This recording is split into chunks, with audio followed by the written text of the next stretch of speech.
This episode is brought to you by Shopify. That's the sound of switching your business to Shopify, the global commerce platform that supercharges your selling. Harness the best converting checkout and same intuitive features, trusted apps, and powerful analytics used by the world's leading brands. Stop leaving sales on the table. Discover why millions trust Shopify to build, grow, and run their business. Sign up today for your $1 per month trial period at shopify.com/tech23. Alright, what's up guys? Welcome to another episode of the TMossBoss Show. And in today's episode, I wanted to talk on Twitter because I've been an active Twitter user for many years now. Twitter was actually the first social media platform that I got into. And I remember for the longest, it's usually like that, where it's like you take something for granted. You don't really invest in it like how you should invest in it.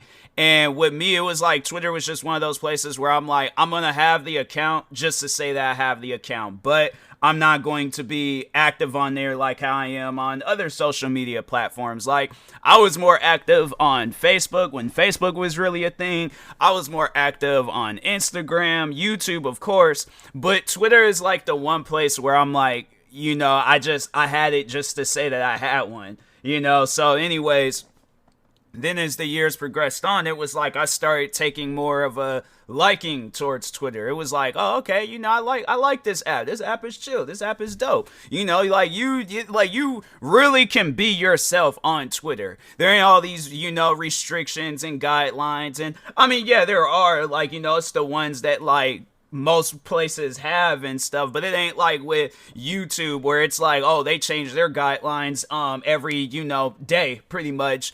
And with Facebook, it was like, I guess like comparing Facebook and Twitter, just Facebook started dying off after a while. And then with Instagram, it was like, yeah, Instagram, I would have to say that it was Twitter's biggest competition. Hold on for a second. Let me change the settings on my fan.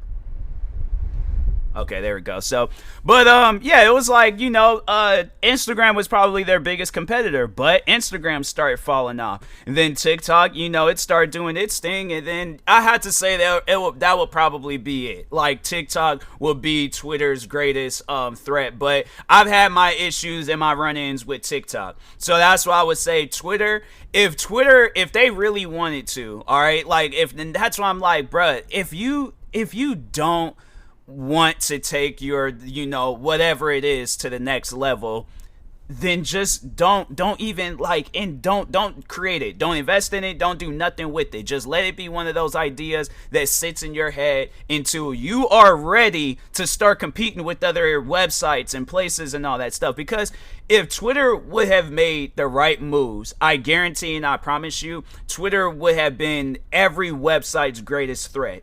I mean, just with who Twitter, all right, to explain to you guys, for the non-Twitter users out there, what is Twitter? So, from what I remember, you know, back then, Twitter was just all about you type up what you need, like what was out on your mind, and then you left it as that.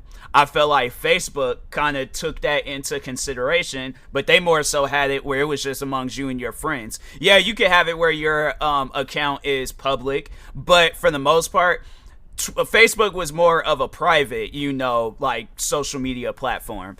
And then I like they might have always have had it where you can post pictures and stuff, but if not, then yeah, Instagram did their whole thing where you can post pictures, and then I think at some point in time Twitter was like, oh well, we can do that same thing. Now I will say though that with Twitter, it is a little bit harder to get yourself recognized and out there unless you post something really funny or really meaningful. Other than that, like, no, yeah, if you go viral on Twitter, like, I feel like that it's a lot better, in my opinion, going viral on Twitter, because you get, like, people really pay attention to what you're saying on there, rather than like with TikTok. I feel like people just like videos on TikTok because that's the one and only thing that you can do. If there's probably other things that you can do on TikTok, then people would invest in that more. And then same with Instagram and every other place. Like, it was just, you know, it's all about like just, you know, liking people's stuff, rather than with Twitter. It was like, no, I feel like that that it really took a content creator to like build their following up on Twitter and stuff. So because if you look at a lot of different like content creators, if you see their Instagram, they'll on versus every other platform, you'll see where that person has more Facebook likes, Instagram followers, what else? YouTube subscribers, TikTok followers. They have more of that than they will have on Twitter. For an example, let me just see, like, okay, PewDiePie. All right, let's look up PewDiePie real quick and see what he got going on, because what he has like 100 million followers, subscribers on YouTube. So let me open up all right, so. And then, yeah, Facebook included. And then we're going to open up Twitter. So, all right, I don't use this is just to prevent fake accounts. He doesn't even use Twitter. This man got 500,000 followers on. That's why. I thought he did use Twitter at one point. That's crazy. Okay, but he has 9 million people that likes his Facebook page. He has 21.7 million followers on Instagram. And then, of course, you know, his YouTube channel, he has 111 million subscribers on there. But yeah, his Twitter account, it only has 530,000. I could have sworn that he used Twitter at some point in time. I guess not. I don't know. But yeah, he doesn't have that many followers. All right, so maybe, all right, let's say Mr. Beast. Okay, let's see how many he has versus like the rest of his socials.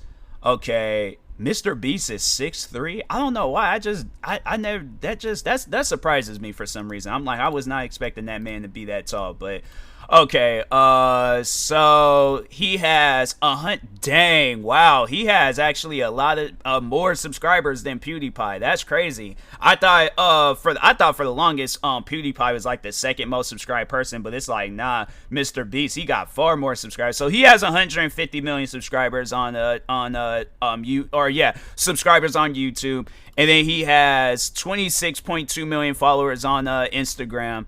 And then with Twitter, he has 20.1 million followers. So yeah, like I say, you don't see that many people using Twitter versus, because all right, so the crazy thing is that there's a lot to do on Twitter, but I feel like because there's so much to do, it's very hard to be noticed unless you're like already big on other platforms. Other than that, if you try being a Twitter content creator, good luck. All right, I truly do wish you the best of luck. But if you can become a big, you know, person on Twitter, then yeah, you know, most likely with your other social platforms, you are going to see a rise and stuff. So in followers and likes and all that.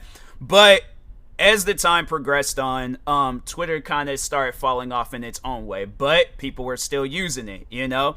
And the one thing I remember that started annoying me with Twitter was the K-pop fans. I think if you go back to some of my earlier episodes, bro, them K-pop fans was really ruining Twitter. I mean, anytime when you clicked on something that was trending, and it'll happen from time to time, but anytime when you clicked on something trending, it didn't matter what it is. All right, let's say Kendrick Lamar is dropping a new album. Samuel L. Jackson is coming out with a new movie. What are some other things that's happening? A big old giant fight happened in this skyscraper in New York City. It didn't matter what was trending. You always saw some K-pop fan like, oh, let me promote my favorite K-pop artist in this trend. And I'm like, bruh, nobody cares, okay, about that K-pop artist, unless you're a follower of them. Other than that, if I'm clicking on Kendrick Lamar's newest album, or why he's trending, or why Samuel L. Jackson is trending, or why anything else is trending, if it ain't got nothing to do with K-pop, bruh, stop using these trends. Like, I'm telling you, those days were horrible. It was horrible because people, they took advantage of it and stuff. And I'm like, man, y'all don't realize you're ruining that K-pop. If I was a K-pop artist, I would tell my followers right now, look, stop having my videos and my music being posted along random stuff that's trending, because all it's doing is putting out a bad reputation for myself. You're not helping my career. If anything, you're making it worse. Stop doing that stuff. And I'm pretty sure that people will be out there still doing it like, no, I still got to show support.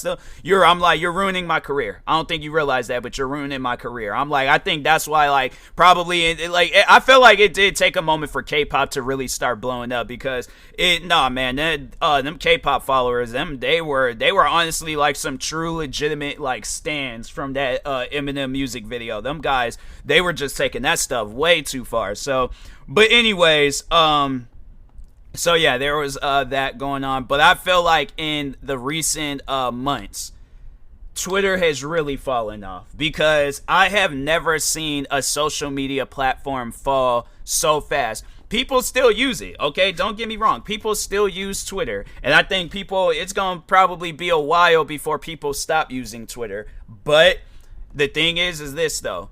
With, like, Elon Musk being in, like, control of Twitter, he's ruining it. All right, he is really ruining Twitter. And I like Twitter. I loved Twitter at one point. Ever since Elon Musk has gotten in control, I have seen a rapid decline in Twitter. I'm saying, where you have some of the most people that got more followers than me, celebrities, famous people of all kinds of, like, whether it's music, YouTube, content creating, movies, whatever it is.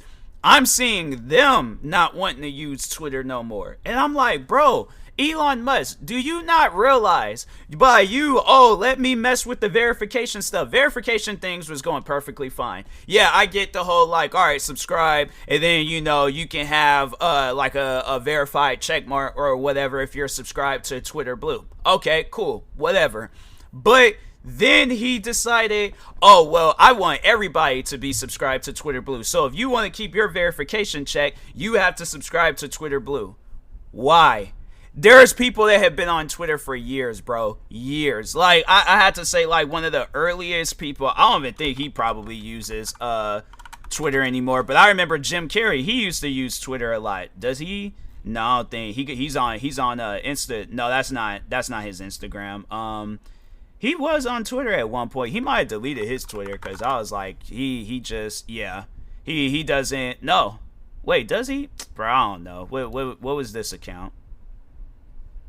Does he? No, he doesn't even use. No, he deleted his Twitter account. That's crazy. I remember Jim Carrey. He was like one of the first people I followed on Twitter. There's like, yeah, that account don't even exist no more. Wow, that's crazy. But I'm saying, and I'm like, and I think we all know why. It's like Twitter has just became like, what is this app right now? Like, if somebody can please explain it to me, what is Twitter right now? Because as I see it, Twitter is broken. Twitter is probably the most broken app that I've ever seen. Like, and I'm trying to sit down and think, like, why do these social media platforms, like, why do they feel like that they need to change after a while? Like, I remember when I had very first got into social media, and I remember I was really, like, it was July 2010. I just created I remember I created a MySpace account. MySpace, of course, was pretty much dead. All right. So, but anyways, I remember I created Facebook. I was really active on there. It was really dope at the start. And then at some point in time, they decided to change. There was no need for a change. Everybody created a Facebook account because of what Facebook once was. All right.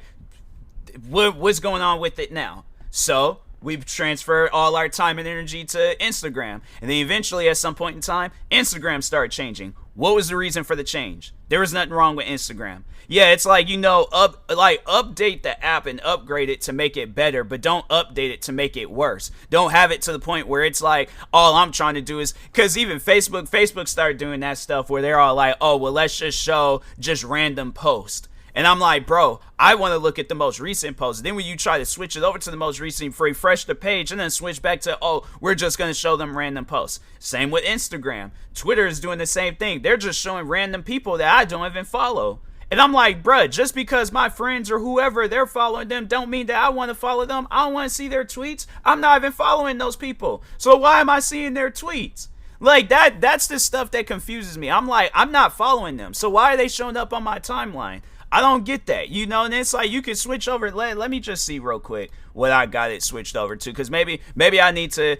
So it is switched to the following or to the for. So they decided, let's go and create our own version of a For You page. But I'm like, bruh, it should just be following. There shouldn't be no, because I'm like, the people on my For You page on Twitter, is the same people that I'm following. Golden State Warriors, I'm following them. This esports team, I'm following them. Friends from from content creating, I'm following them. Other content creators, I'm following them. They're showing literally people that I'm following, and then there's just this one random account where none of my friends are following them, and then they just randomly show them. And I'm like, who are they? I don't get that. Like, that's the stuff that I'm like, I don't understand why you're showing them. So I'm like, bruh, all I'm saying is that whoever it was that once owned Twitter, buy it back. Because Elon Musk don't know what he's doing. That's somebody where I'm like, bro, should have just stuck out with if my thing is this. If there are issues with Tesla, because I'll never forget, I remember I was talking to this random guy in Seattle. This is just a random man. I did not know who this man was. He didn't work at my job. He was just somebody that I saw at the bus stop. But anyways, I remember him telling me about how, like, Tesla, the cars got, like, issues with them. I'm saying if a rock, this man was trying to hype up the Tesla truck, talking about, oh yeah, the Tesla truck got these proof windows where you can throw a rock at it and it won't do nothing. Throws a rock, shatters the window. That right there, okay, should have been enough for that. Whoever the previous owner of Twitter was, that video right there should have been enough to know I'm not selling this app to this man. If he can't even come out with a bulletproof window, what makes you think he can run an app with millions of people on it? So that's why I'm like, nah, bro. Elon Musk, highly doubt he's gonna hear this podcast episode. But let's just say he's randomly looking around and he comes across this podcast episode and he done made it to the 15-minute and 53rd second of this episode. Sell Twitter, okay? I don't care who you sell it to, bro. I don't even have the money to buy Twitter. I will manage Twitter. I will do something to Twitter to help the app grow and to have more and more people get socially involved with Twitter. But I'm not going to run this app into the dirt. I might just do that. I want to come out with an app. I want to come out with a video sharing app. I'm gonna really start working on that stuff because nah, man, it's like with all these other apps, it's just they don't know what to do. And I'm like, and I feel like I have an idea of like just being so involved in social media. I feel like that I have a good idea of what a social media app should be. Okay, so, but anyways, yeah, and that being said, I will talk to y'all later. Thank you guys for watching and or listening. If you're viewing this on YouTube, make sure you like and subscribe. And if you're viewing this on podcast streaming service, make sure you follow or subscribe, however it's set up. Make sure you subscribe to one of my 50 YouTube channels. Follow me on Twitter, TikTok, Twitch, and Instagram at TMossBoss. And make sure you follow my Facebook page at TMossBoss fan page. I don't know if I mentioned Kick because I said it so fast, but make sure you follow me on Kick too. Kick is a new streaming app, so go follow me on there. It's just like Twitch. But anyways, and if you're purchasing any tickets from SeatGeek, make sure you use my promo code TMossBoss. It will knock $20 off your first purchase. And if you're purchasing any energy drinks or sleep drinks from Poggers, make sure you use my promo code TMossBoss. That would knock 10% off your next purchase. And if you're purchasing any controller accessories from Fatal Grips, make sure you use my promo code TMossBoss. That will also knock 10% off your next purchase. Thank you guys for watching and or listening, and peace.